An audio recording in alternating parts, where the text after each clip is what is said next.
लक्ष्मी विष्णु भगवान की जय। कार्तिक महात्म के 25वां अध्याय। तीर्थ व्रत और दान आदि के करने से समस्त पाप नष्ट हो जाते हैं, मगर प्रेत योनि में रहने वाले को इसका अधिकार नहीं है। तुम्हारे दुख को देखकर मैं अत्यंत दुखी हूँ और तुम्हारा दुख दूर किए बिना मुझे संतोष नहीं होता। तुम्हारे पाप बड़े भारी है, क्योंकि यह तीनों योनियाँ बहुत बड़े पाप करने वालों को ही प्राप्त होती है। और प्रेत योनि तो थोड़े पुण्य से नष्ट भी नहीं हो सकती, लेकिन मैं तुम्हें इस योनि से अवश्य छुड़ाऊंगा। इसलिए मैंने जो कार्तिक का व्रत किया है उसका आधा पुण्य तुम्हें देता हूँ, क्योंकि यह दान तीर्थ से सब निश्चय ही कार्तिक के व्रत के पुण्य के समान नहीं है। देवर्षि नारद बोले, हे राजन, इतना कहकर धर्मदत्त ने उसको ओम नमो भगवते वासुदेवाय 12 मंत्र सुनाया और तुलसी का जल उसके ऊपर छिड़का। बस फिर क्या था, क्षण भर में वह प्रेत योनि से छूट प्रज्वलित शिखा के समान दिव्य रूप धारण कर लक्ष्मी के समान सुंदर हो गई। तब वह धर्मदत्त को दंडवत करके प्रसन्नता से गदगद होकर बोली, हे ब्राह्मण, आपके आशीर्वाद से मैं इस घोर नरक से छूट गई हूँ। मुझे पाप सागर में डूबती हुई के लिए आप नौका के समान है। नारद जी ने कहा, हे राजन, अभी कलहा इसी प्रकार कह ही रही थी कि वहाँ पर विष्णुगण एक दिव्य विमान लेकर आए।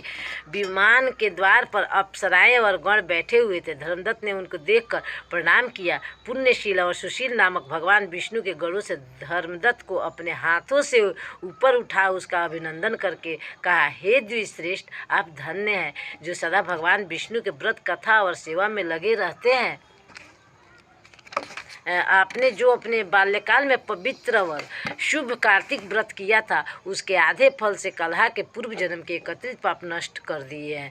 यही नहीं, आपकी कृपा से उसके सैकड़ों जन्म के पाप नष्ट हो गए हैं। आपके जागरण आदि करने से पुण्य प्रभाव से आकाश मंडल से यह विमान आया है। हे ब्राह्मण, और इसलिए भांति भांति के भोगों से युक्त वैकुंठ में ले जा रहे हैं।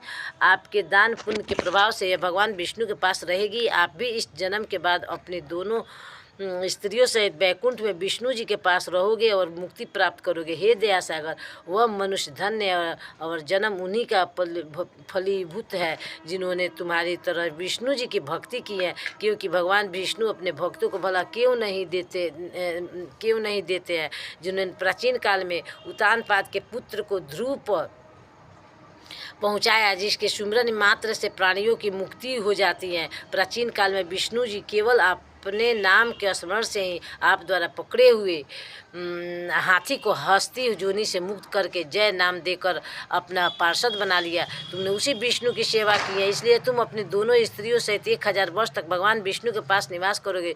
जब तुम्हारा पुण्य क्षीण हो जाएगा तो अब तुम सूर्यवंश में अपनी दोनों रानियों के साथ राजा दशरथ के नाम से प्रसिद्ध होंगे, तथा यह कलहा तुम्हारे आधे पुण्य की भागीदार होने के नाते तुम्हारी तीसरे ब्राया होगी और भगवान विष्णु पुत्र के रूप में तुम्हारे पास रहेंगे और देवताओं का कार्य करेंगे। विष्णु को प्रसन्न करने वाले तुम्हारे कार्तिक के व्रत से अधिक महत्वपूर्ण यहाँ दान तीर्थ आदि और कोई भी नहीं है।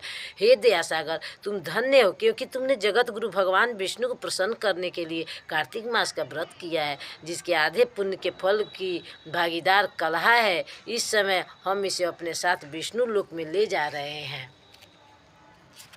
प्रेम से बोलो लक्ष्मीपति विष्णु भगवान की जय।